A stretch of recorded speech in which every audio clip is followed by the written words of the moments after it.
This is going to be my first reading of Jon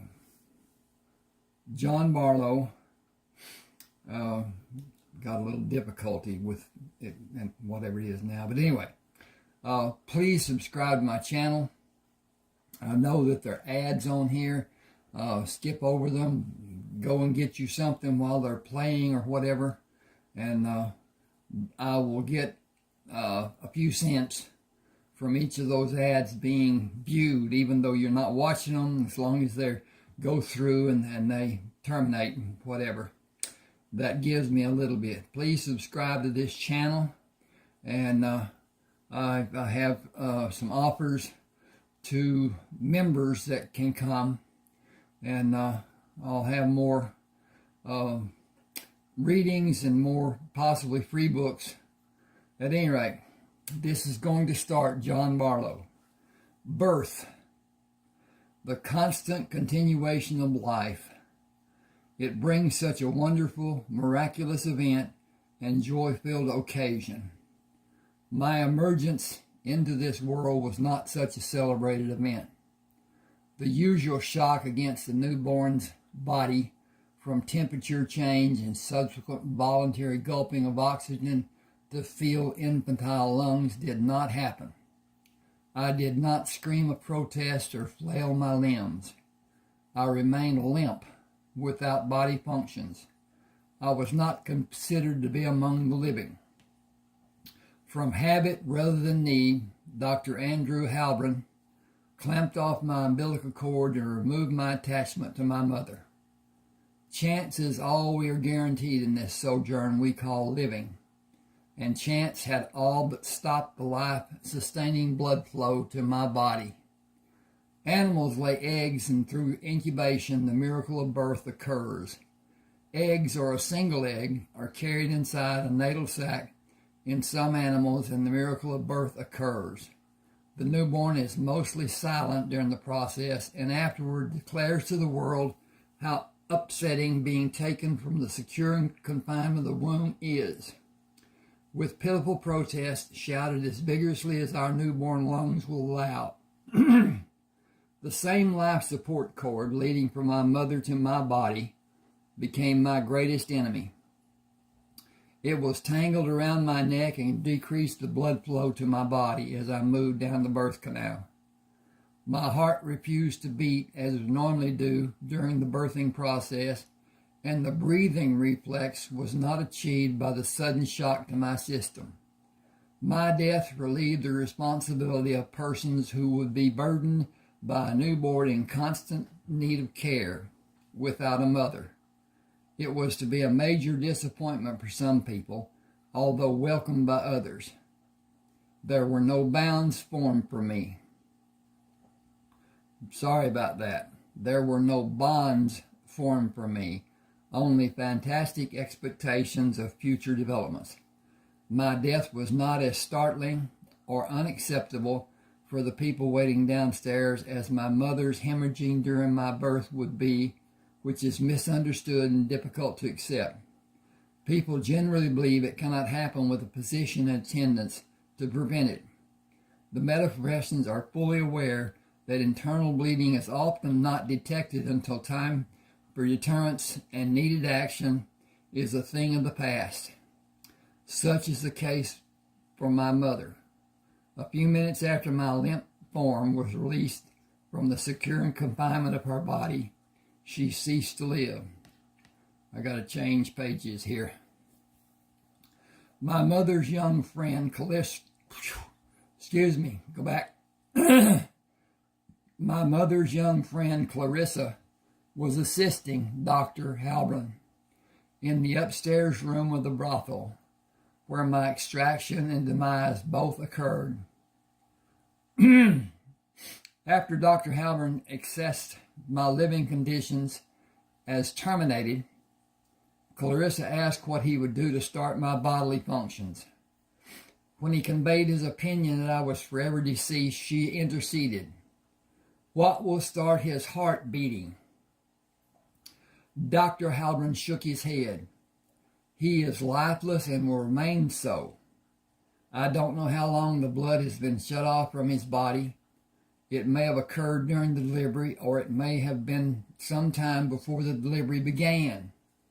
The delay of his breathing and his blood coursing through his body is questionable because he was not discolored. Even now his skin tone is pinkish, but his life functions are terminated from lack of blood to bring him oxygen. He is dead.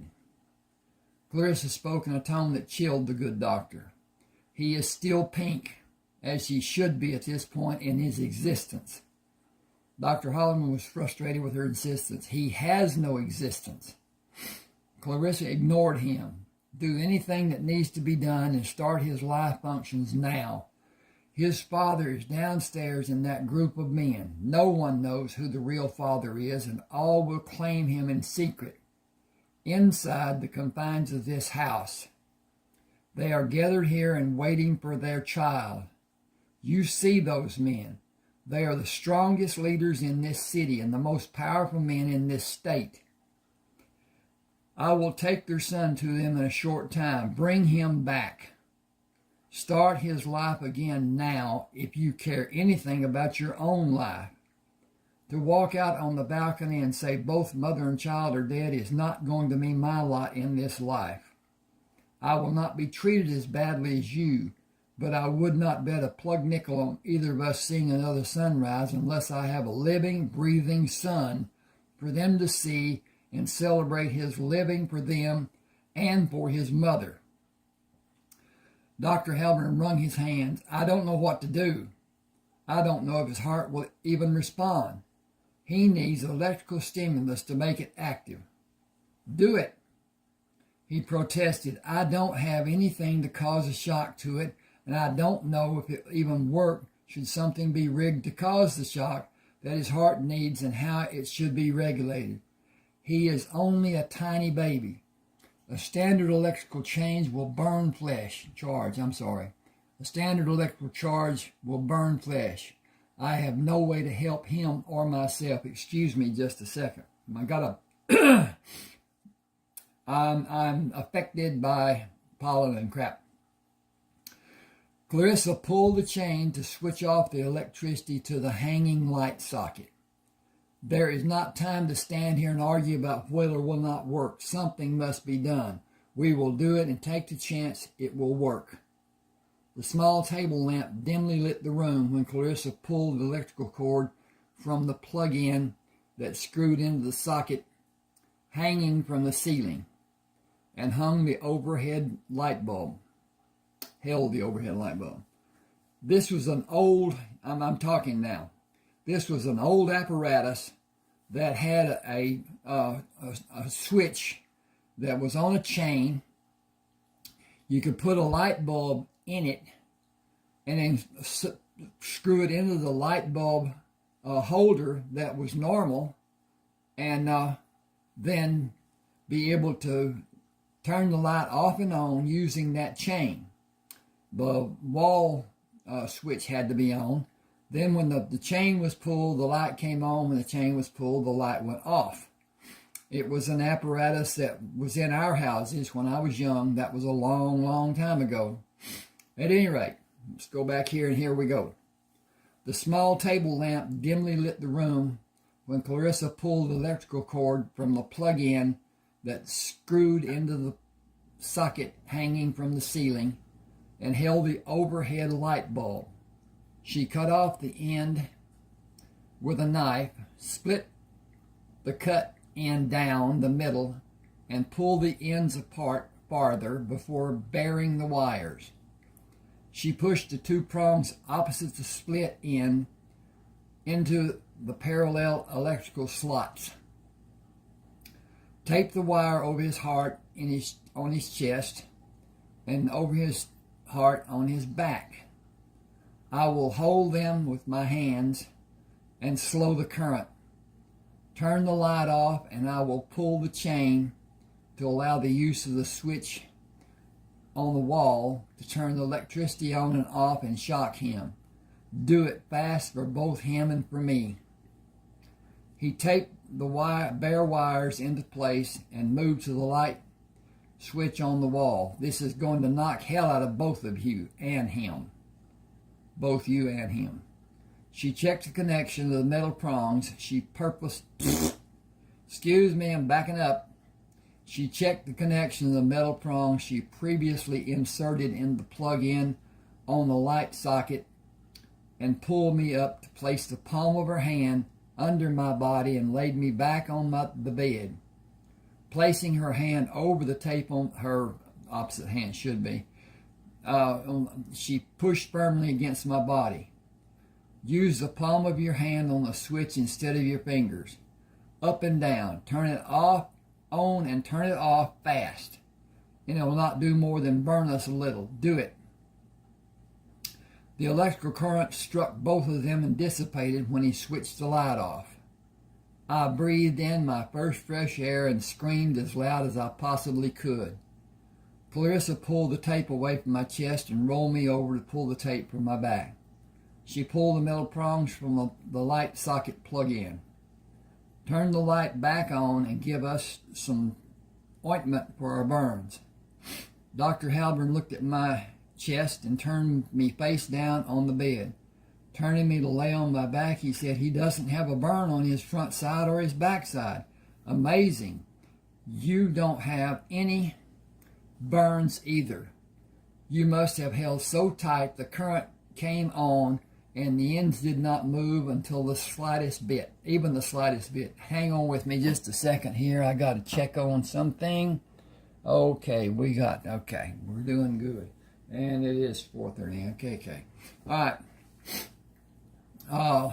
I need to manage the umbilical cord and clean him before you take him out. You need to be aware he will probably be retarded as long as he went without oxygen. Excuse me again. Clarissa said he will not only not be retarded, he will do better than every one of his classmates. She paused. I will tell everyone downstairs what has happened and come back to get him. There will be sadness because Francis died and joy that John lived. His name is Jon Bartleaux after his mother. Clarissa announced my arrival and my mother's passing and came back to take me downstairs to be welcomed. Madam took me from Clarissa and allowed everyone to see me. I was entering college before I learned that Madam's name was Charlize Thibodeau. She was my legal guardian and my legally adopted parent. She was never affectionate with anyone as far as I knew. Until I could walk, she carried me and tended to my needs, or she had someone tending me.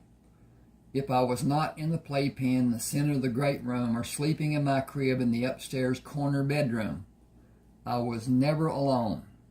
Someone was always nearby to be able to see me if I had a need. Where am I? Okay. She did not allow me to be alone and assigned someone to tend me until my 4th birthday, when I was given total freedom of the house. I was accompanied when I left the house. Madam instructed me to help the people who watched for my safety, and I was taught to keep them safe by my 3 physical instructors. Lois James was my wet nurse until I began to walk. She left the brothel after I was able to eat solid food and died before I was old enough to reconnect with her. Smoking was not allowed in the brothel after I came to the center of attention. The men of the city came for the comfort of the women and lavished attention on me, when they were allowed. Nothing was done in the brothel without Madam's approval. Everyone asked, and she smiled.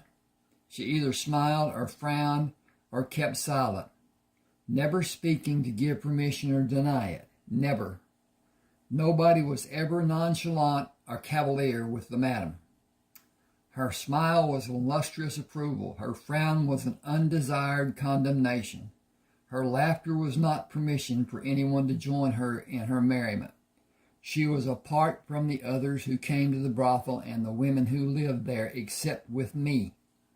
I was the first consideration for everyone who came there. She demanded it. No righteous behavior was tolerated. I was protected in every way possible. My well-being was assured by everyone. Second to her concern and her demand for my well-being was my education. I always had illustrated books, and I began reading books given by everyone who came to the house between my 3rd and 4th years. The books were always given. Madam did not allow anything to be loaned to me to be taken away at a later time. Nothing was ever taken from me that I can remember. Nothing was allowed to be accessible to me that I could not hold and keep as long as I wanted. Madam's quarters were private. Her bedroom was mine. My bedroom was mine alone. All the other rooms were part of the brothel. Madam's and mine were not. They were off limits, and they were simply respected. Every woman in the brothel had responsibility for me, as Madam permitted or assigned.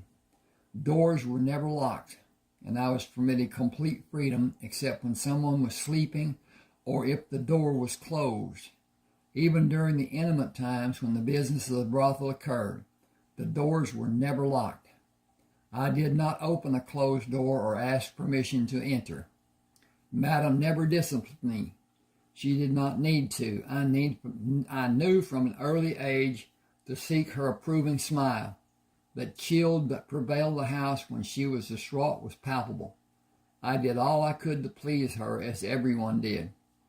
When her mood was pensive or brooding or truly dark, she was left strictly to herself by everyone. I always waited for her to come to me the few times I could remember something being amiss. She managed everything her life, in most cases, apparently without consideration. She managed a business that was approved of by some, but those people did not voice a disapproval publicly. I'm sorry, I got to go back. She managed a business that was not approved of by some, but those people did not voice a disapproval publicly. She was well known in New Orleans, and with an approval or not, she was honored and respected. She managed the brothel, but she did not participate in the intimate functions of the business. She did not outwardly practice the occult. Yet everyone who did asked her blessing and alerted her to any impending incident in the city.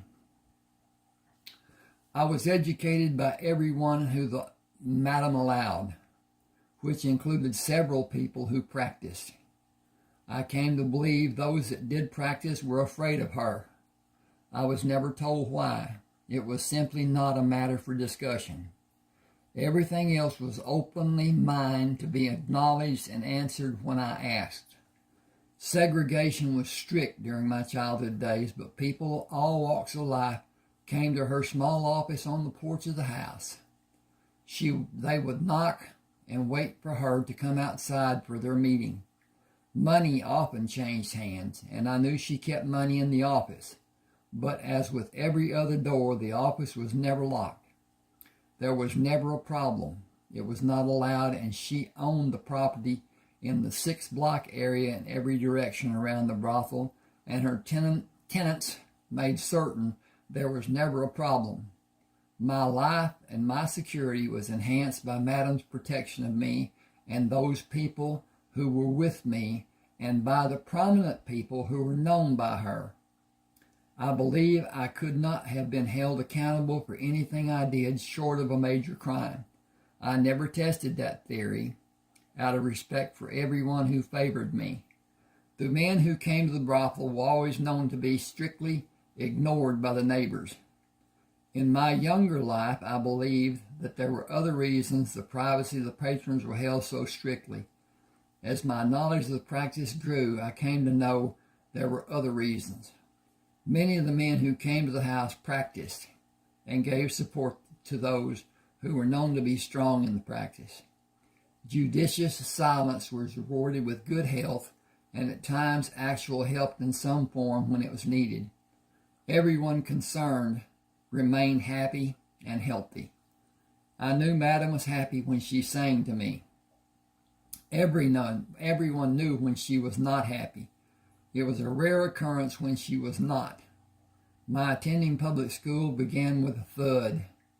For some reason unknown to me, a fifth grader named Marvin Bledsoe hit me several times. He bruised my left eye and bloodied my nose while we were on the playground at recess. The principal, Mrs. Clavier, drove me home and reported the incident to everyone in the house with a loud reproach of Marvin and acknowledgement of his punishment, both at the school and his home. She begged the forgiveness of the madam, to no avail. The madam took Miss Clavier's arm in her hand and forcibly walked her to the door. Forgiveness for an assault on John is not mine alone to give. Neither is exoneration. Influential people will visit him. The damage done will continue to be obvious for many days. I cannot fathom the reactions his being harmed or the actions which will certainly follow.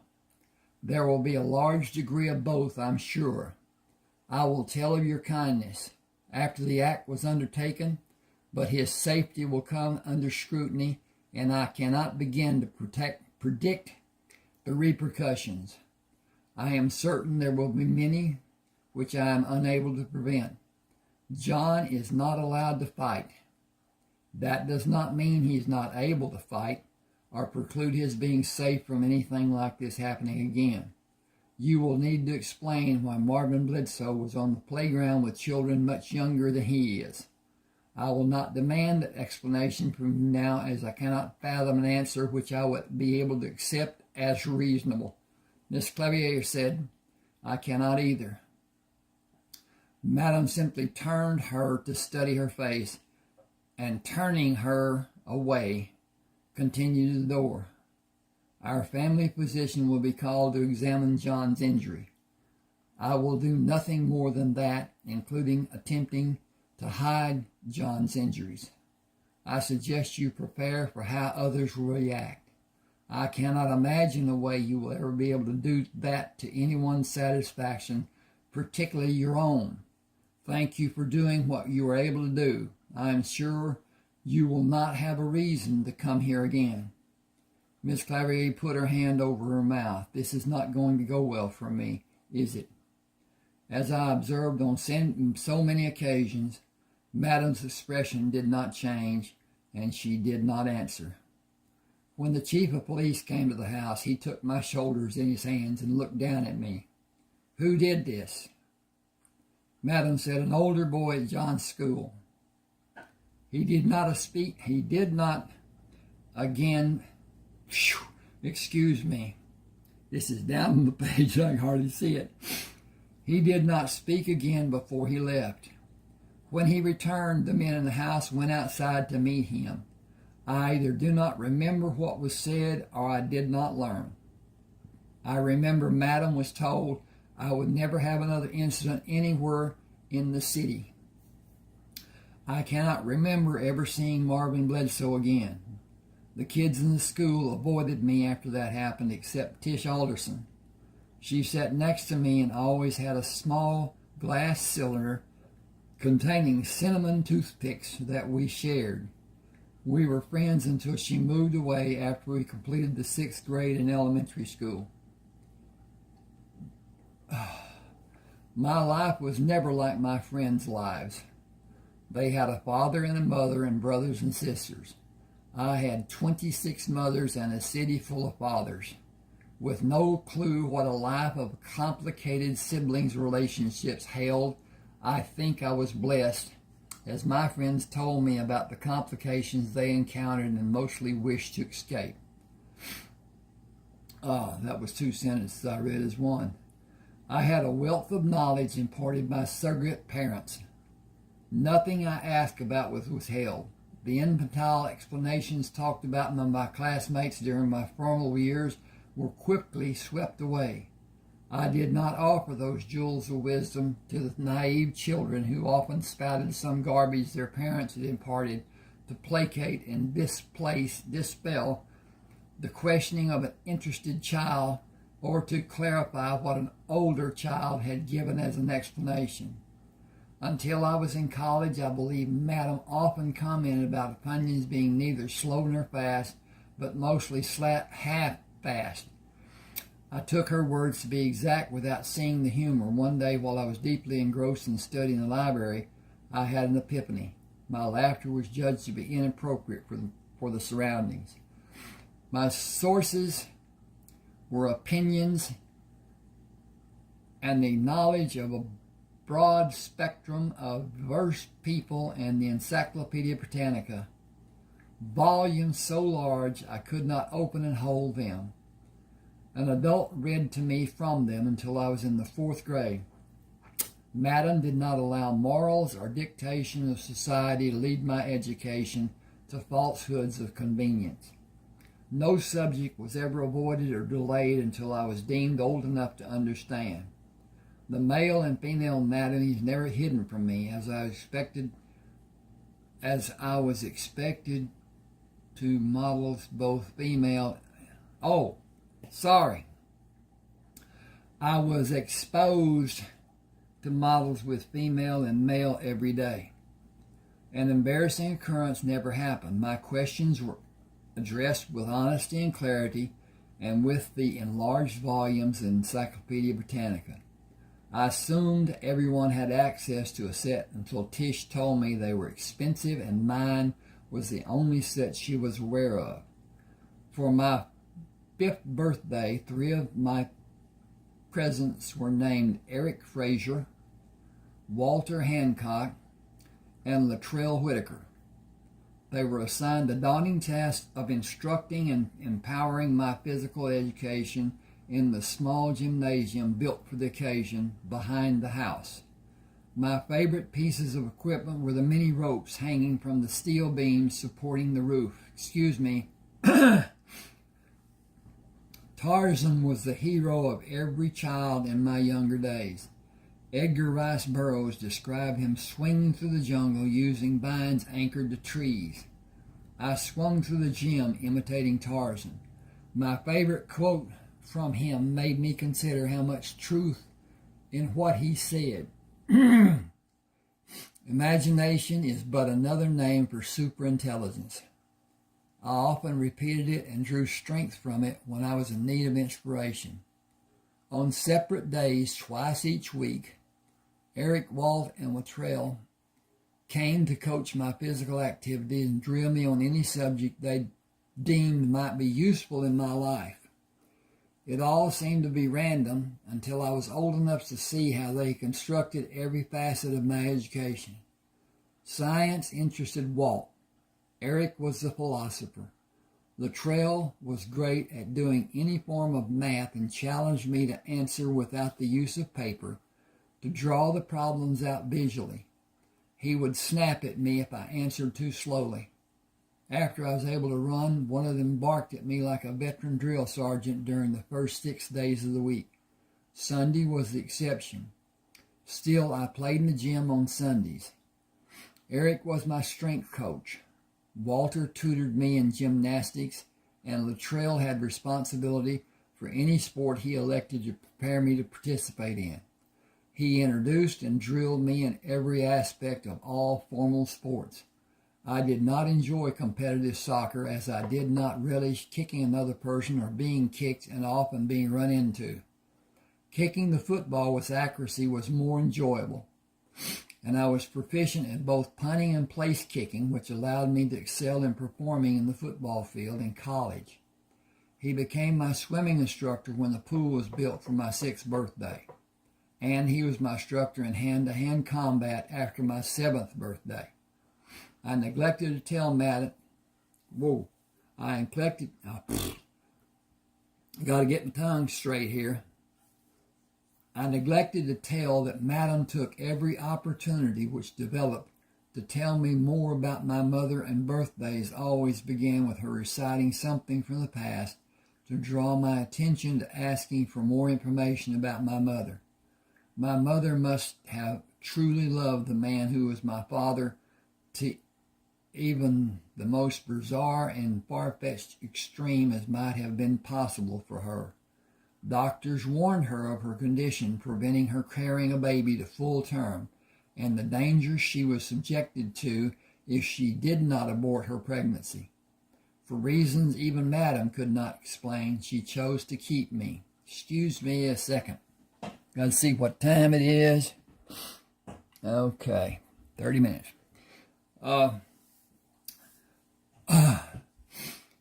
This media restricts time limits on videos. I don't have a clue what that restriction may be, and so I try to keep it down way less than an hour. And this is 30 minutes, so I've got another 15 minutes or so that I can do this, and 20 or whatever. I have not been warned or canceled or anything up to this point, so I'm trying to keep it down. That's the reason I keep looking at the time. At any rate, keep me. Anytime someone spouts off advocating abortion, I am reminded that they were already born. I question how fervently they would have advocated their own abortion had they had the opportunity. Nah, I do not believe that for a single second. Got to turn. Science declares the world to consist of a structure of electrons, neutrons, and protons. I believe they admitted an extremely large class designated as morons. My mother was a very thoughtful person toward other people as well as the makeup of the world she was born and grew to adulthood in. She did not espouse any worthy causes. She kept her own space and tidied as much as was possible for her. She was demanding of the men she entertained. No wham bam, thank you ma'am. She required that a relationship be built before any favor was given, and the relationship was strictly platonic. The men also told me about my mother. Every other woman in the brothel was a professional. They did not allow emotions. Strictly business, and the more business they had, the more profit they had. None of them allowed and demanded emotional involvement with the Johns as my mother did.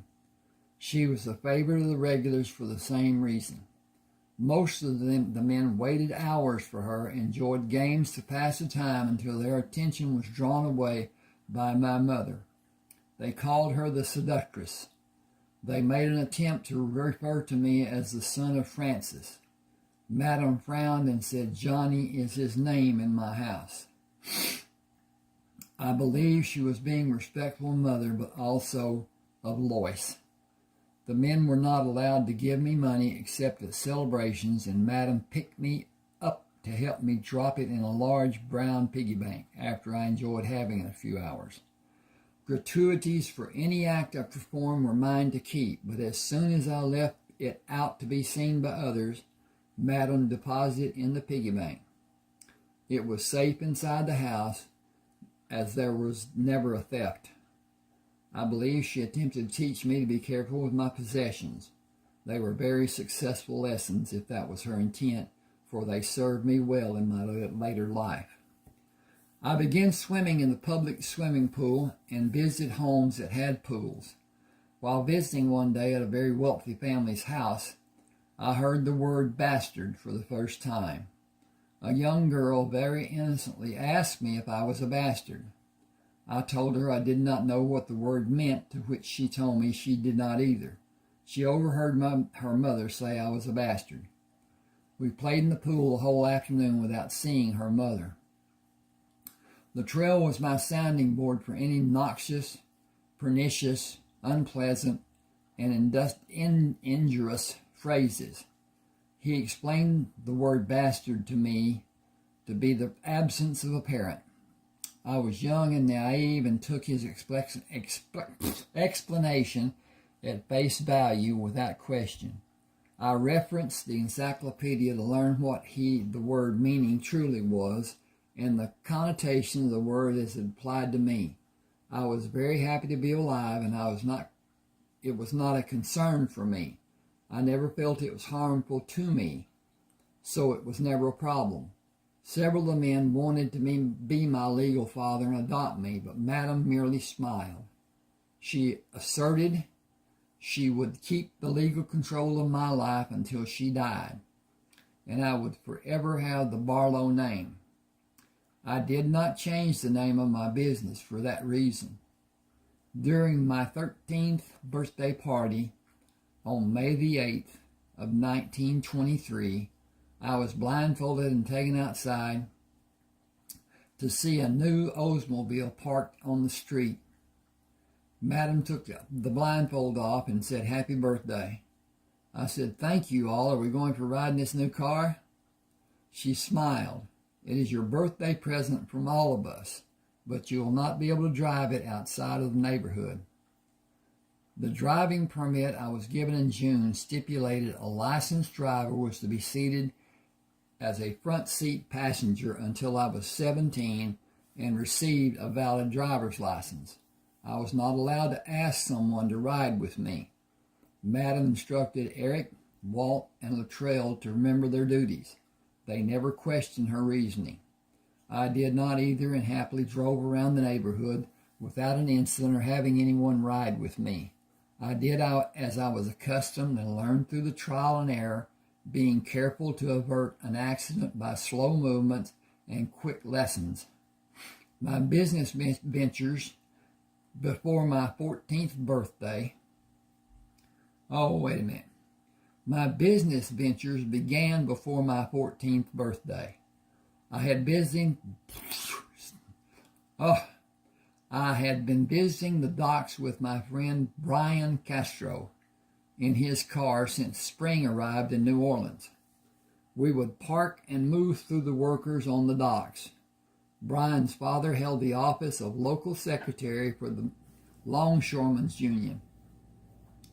The dock workers had known Brian since he was a small child, but he was not allowed to freely roam the docks until the year before his 15th birthday. His dad arranged a birthday cake and a surprise party for him on the dock. I kept Brian away until the arrangements were completed. I went too far in my page turning. The candles on the cake were burning brightly, and the men were hidden to surprise him.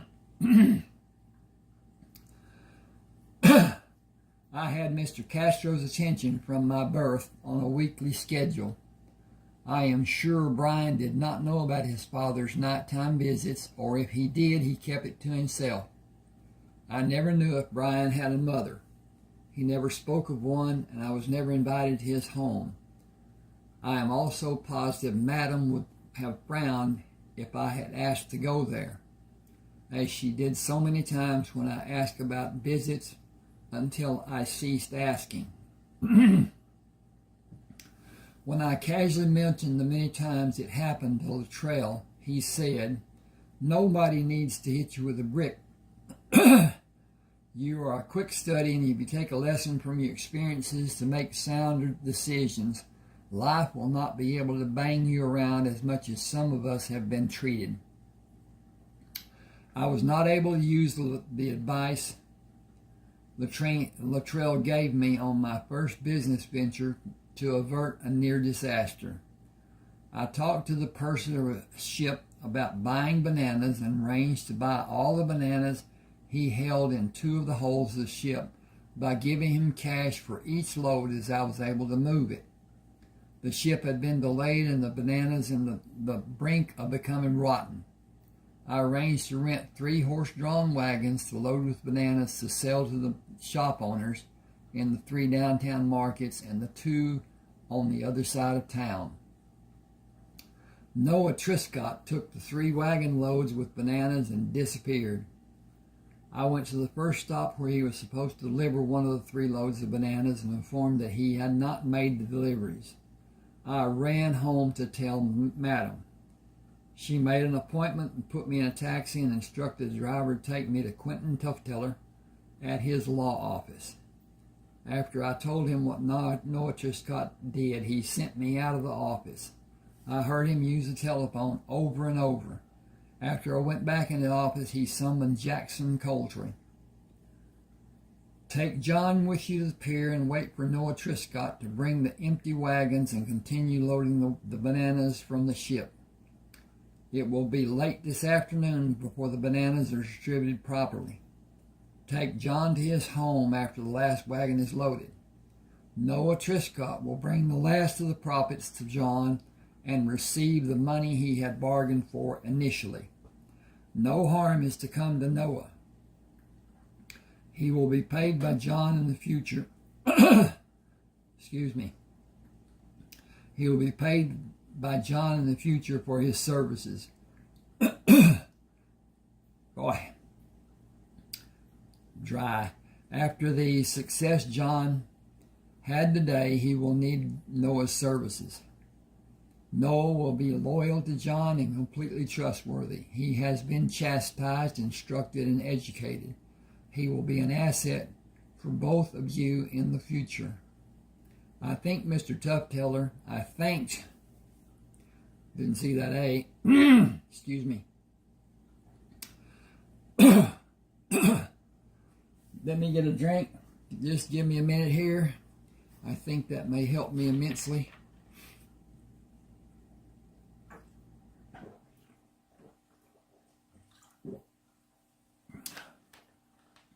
My throat was dry.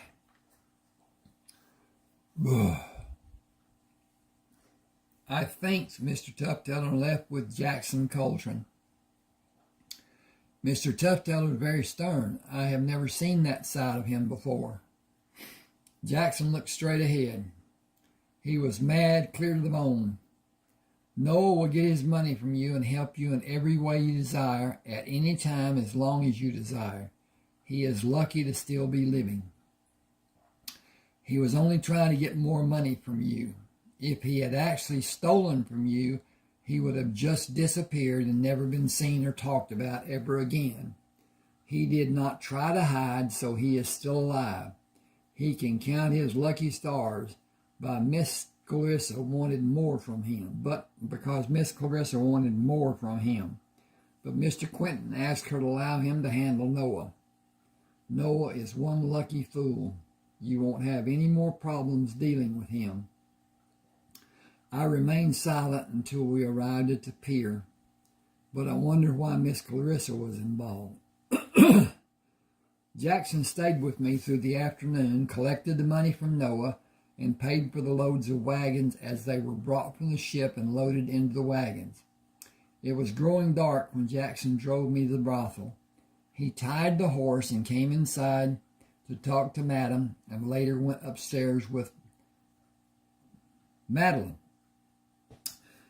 I had to figure that out. Noah brought the cash he was given in payment for the last loads of bananas.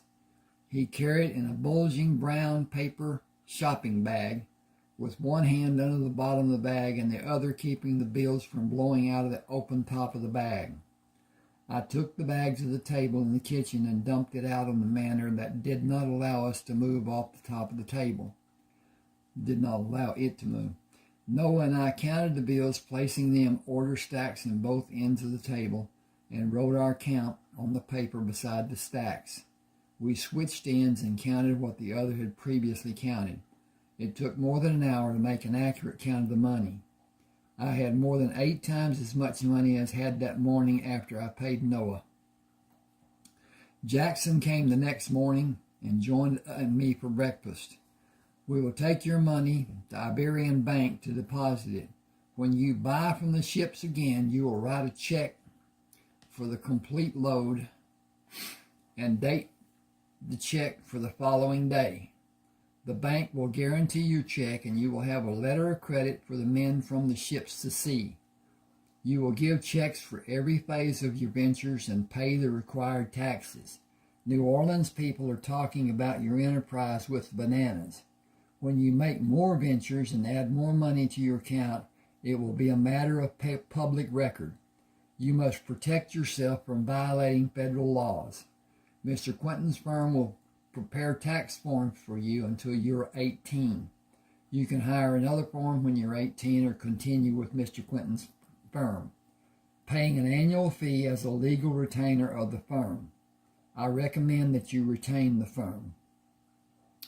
Jackson waited for me in the lobby of the bank while I was in the office of Charles Phillips, the bank president. "Good morning, Mr. Bartleaux. I have taken the liberty of opening a checking account and savings account in your name.